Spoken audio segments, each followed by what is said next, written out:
One of the most important things that all of us know, but there's no harm emphasizing, is that when we say adventure, the very definition of adventure comes from foraying into territory and activities that we are not aware of. And the AD part of the adventure is more to do with the ad hoc way in which we operate, or not in operate, but the ad hoc things that we may come across when we are on this venture, when we are foraying into outdoors.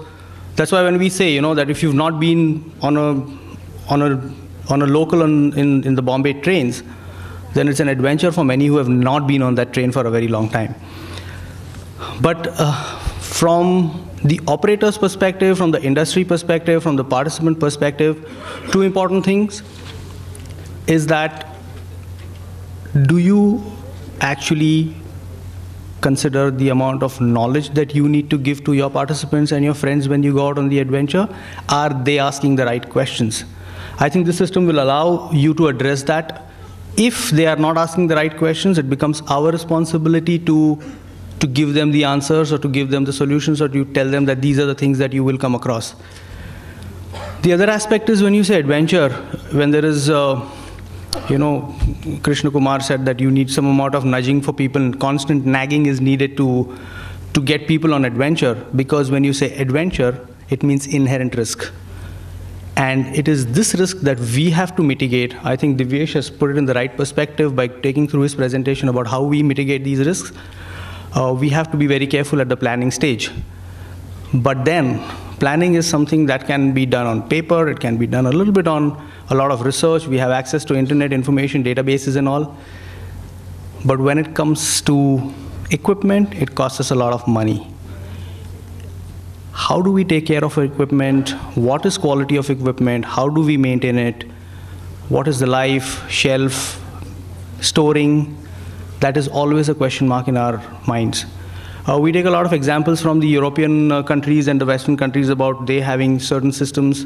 We are all aware of these systems, but we do not know how to implement them in our everyday lives as adventure operators. I have the next guest who's going to talk about that. He works behind the curtains, is what I can say mostly. We know him because he gives us the esteemed PETZL logo in our hand, Mr. Bhushan Poshe.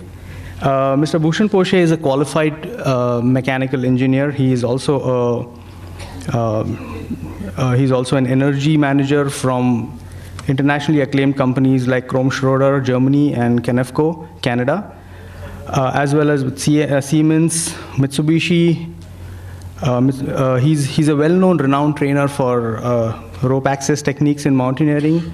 He is an avid adventure enthusiast. I'm sure working with PETZL must have been a life's dream for him as well.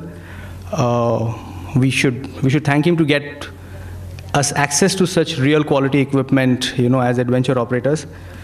He is a personal protection equipment inspector and trainer, and amongst the very few best-known professionals out there in the adventure sector.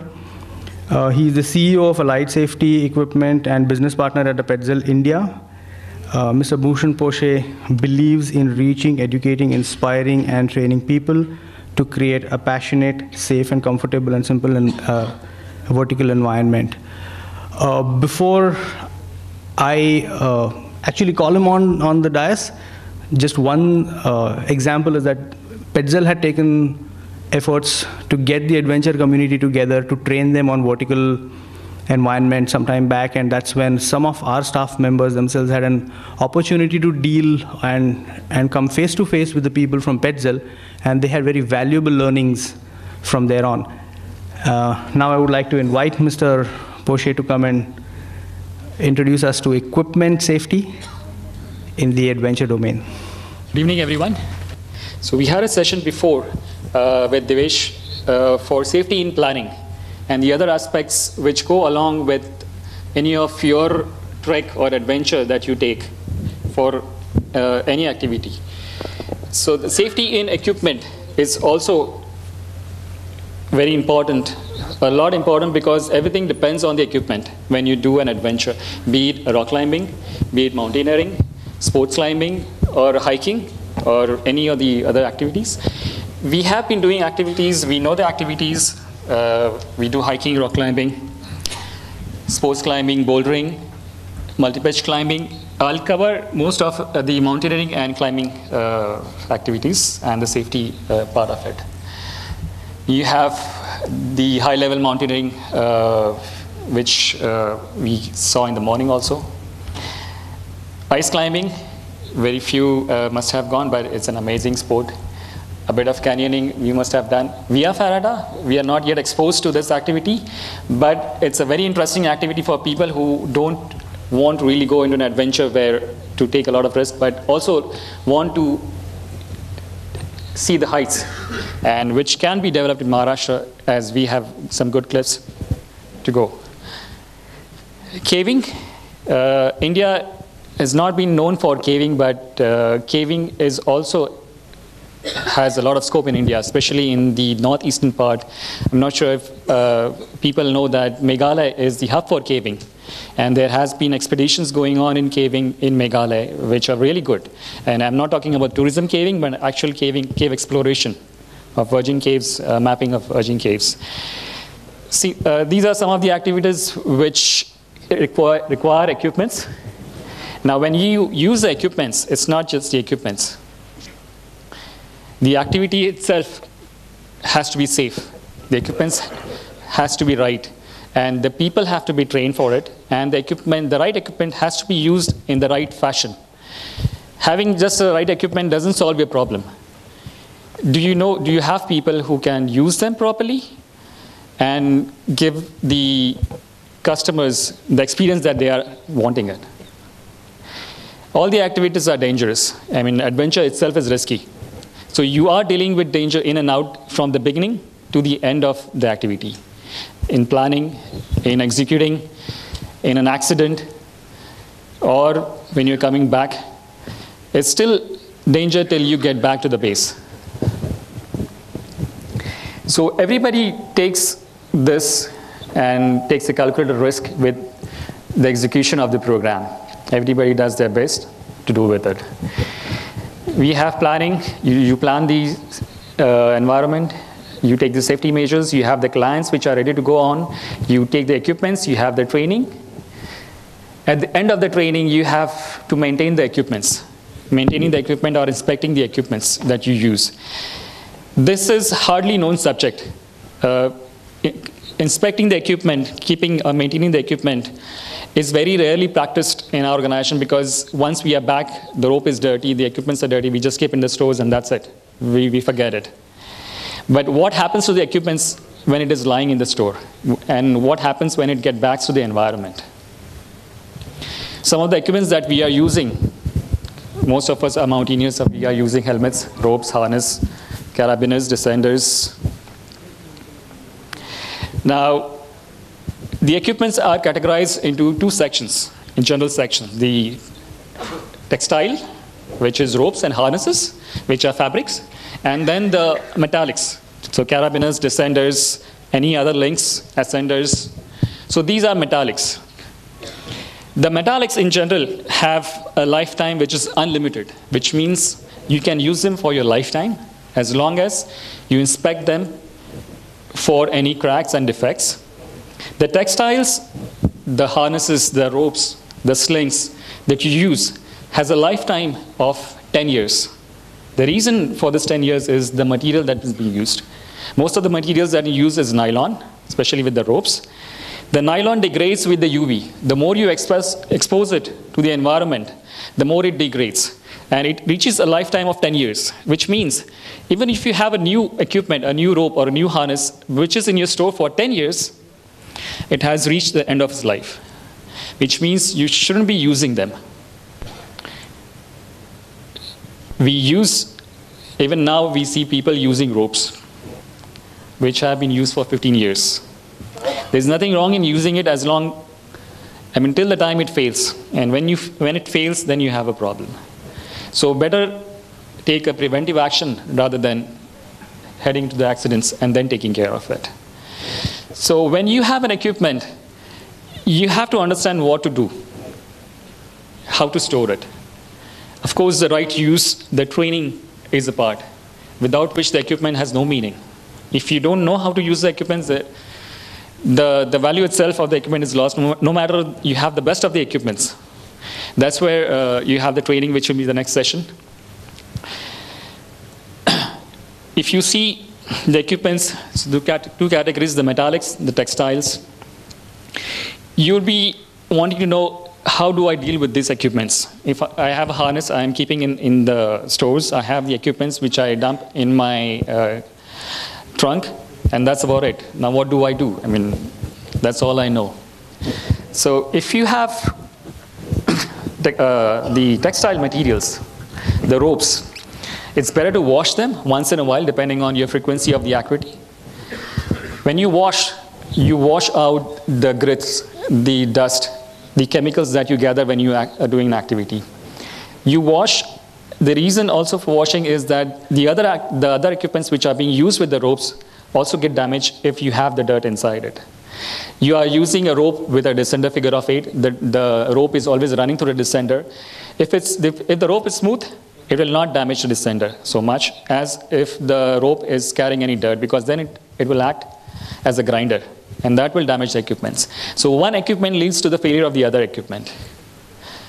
And you don't see in 1 year, in 2 years, but you will see gradually that your equipments are wearing out.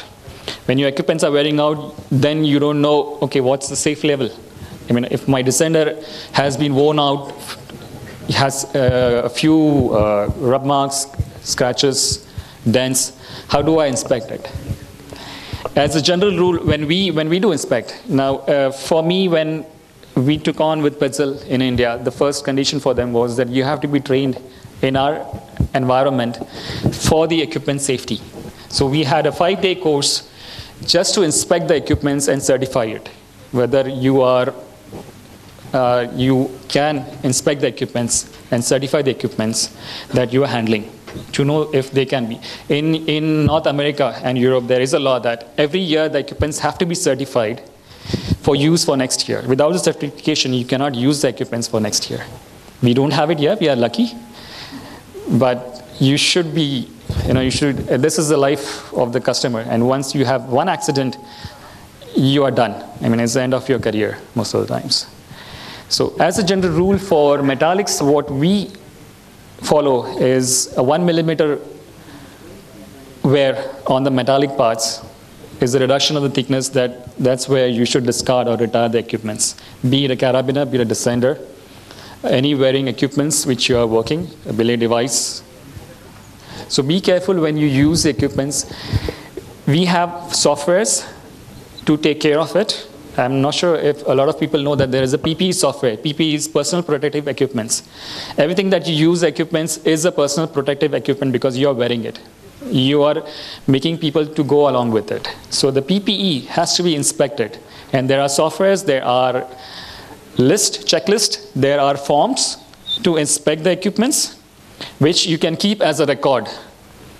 We still don't have that formalities where people are checking, or like North America or Europe, where they have regulations that the clubs or the people who take these activities have to keep the records of these equipments and their history. So it's better to start now because soon we'll be having some regulations on it. So you maintain your records. You have your checklist. When you have the equipments, when you do an activity, you select the equipments. When you select the equipments, you have the right equipments.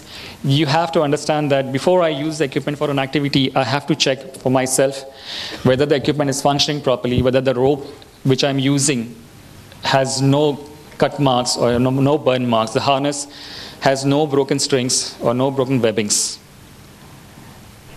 The equipments, the carabiners, there are no major wears. They are fine to use. You use the equipments. You have the training of your guides or your instructors for the equipments. You keep a record. And then you are safe. Then you know that when I'm carrying an activity or when my group is carrying an activity, they are in safe hands and they are using the safe equipments which you can trust. we know there are standards. In India, you don't have standards. There are no standards in India, even in the industrial environment. So forget about the sports environment. These are some of the listings of the standards for the equipments that you're using. The mountaineering and the climbing equipments. I am not covering the other sports. So these standards, what does the standard mean? And what does the standard reveal to you? If you take, for example, a carabiner. A carabiner falls under EN 362.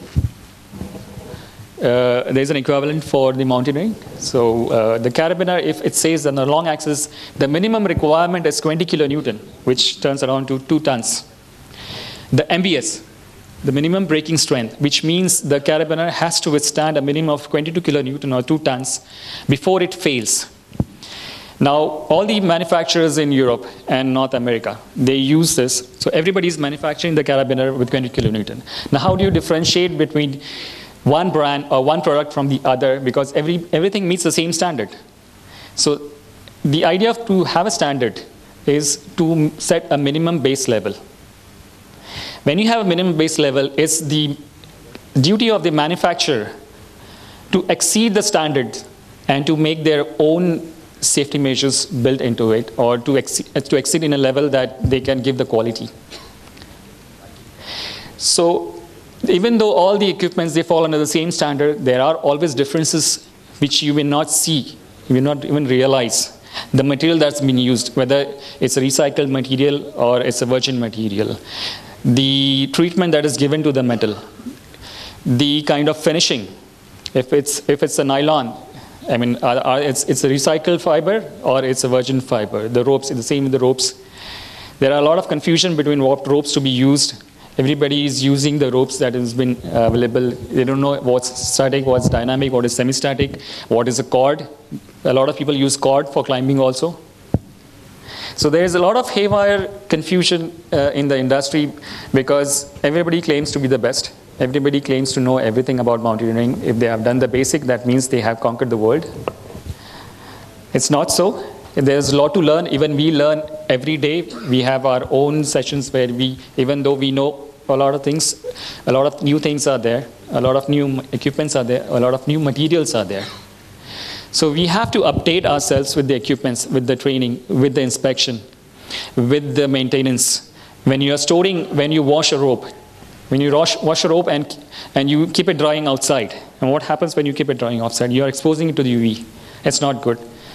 It's always better to wash the equipments, textiles, and keep it inside under the shade and let it dry. That's the best way to do it. So there are simple things which you follow.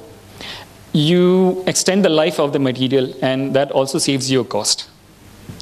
You may use a substandard material. You may get away with the activity because there are no accidents. That's fine. But the day you have an accident, you are finished. So make sure that you use the equipments, you know the standards, you know the right products that you have the people who are trained for using the right products and in a proper fashion. I'll just give you a brief of some of the checklists that we have. We have a software in which we have everything. We have the checklist, we have the inspection forms, we have the videos to check the equipments. I will not show everything on this. This is a short time. So this is some of the checklists that we have. Now, you'll see that all textile equipments. So there are forms on how to check the equipments. If there is a rope, how to check the rope, how to maintain the rope, how to keep the rope, how to use the rope, when to retire the rope, what are the signs that a rope has been damaged, what are the signs that a harness has been damaged, if it's damaged, how much damage is acceptable, and at what point you should retire it.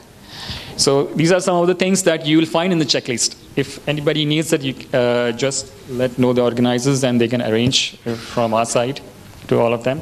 But even if you don't have a complete record system for maintaining the equipments, at least you have the checklist where you once in a while ask your instructors or storekeepers to go through the equipments, to go through the list and just make sure that everything is in place, or at least a part of it is fine. Otherwise you are not doing anything. You are just finishing the activity, collecting the equipments, and keeping in the store. This is just a starting point. The more advanced feature The more advanced version is a PP inspection form. This is the report generation once you inspect. This is mandatory in Europe that all the clubs or the organizations which are doing commercial activities have to keep a PP inspection report of their equipments that they have handled. And this is a must, which means otherwise their license is cancelled. This gives you an idea and also a history, like if you have an accident, if you have a climbing accident, you have a fall, then you may think that, okay, the fall is, nobody's injured, so the equipment is fine. But it's also important to know that falls can be at different level, at different fall factor. At a certain fall factor or fall factor 2, whatever equipments are in the line have to be discarded. Whether they have shown the cracks or they are shown in damage or not shown any damage, they have to be discarded. So, including your harness, ropes, carabiners, everything has to be discarded on a fall factor 2. We continue to use the equipments after a fall, but it depends on what kind of fall it has gone through. The PP form gives you an opportunity to list down your accidents so that you are aware that this rope has gone through an accident, so you have to be careful. Either you take it out on lead climb and use it in a top rope, or use it as a tagline or something else. So make sure that you have the right equipments, you have the right people who are trained to use equipments in the right fashion. You have stores where the equipments are kept properly, they are maintained properly, they are documented properly, so that next year you're confident that you don't have to worry about the equipments. Or even what we do, we also train a lot of industrial environments, industry people for rope access, because the similar kind of equipments are also used in industry. The best example is the facade cleaning. When we do the training, a last session of the training is equipment inspection. When you guys have a training, internal training, you go through the planning, you go through the training of the equipment use. You have a session for equipment maintenance, so that everybody is aware that before and after the use, before the activity and after the activity, the equipments have to be checked, no matter what you do. There's some examples, more examples of the forms, inspection forms. They are available to download. You can easily get it on the net. There are so many things you can learn. Every equipment that you buy, a standard equipment that you buy, has a technical notice along with it. It's like a manual. It's more than a manual because it also gives you the limits, the certifications for the equipment, and also how to maintain the equipments, whether to expose it, how to wash it, how to keep it in the stores. So make sure that you have the equipments, you also keep these kinds of information in your stores and use it for your training. There's so many information. PP inspection maintenance is a vast subject. We had a 5-day training. We have 20 minutes here. It's not enough. So I leave this session open. It's just an overview that we have gone through. And if you have more questions, we can deal with later on in the subject. And I thank you for the audience for listening to me. Thank you very much.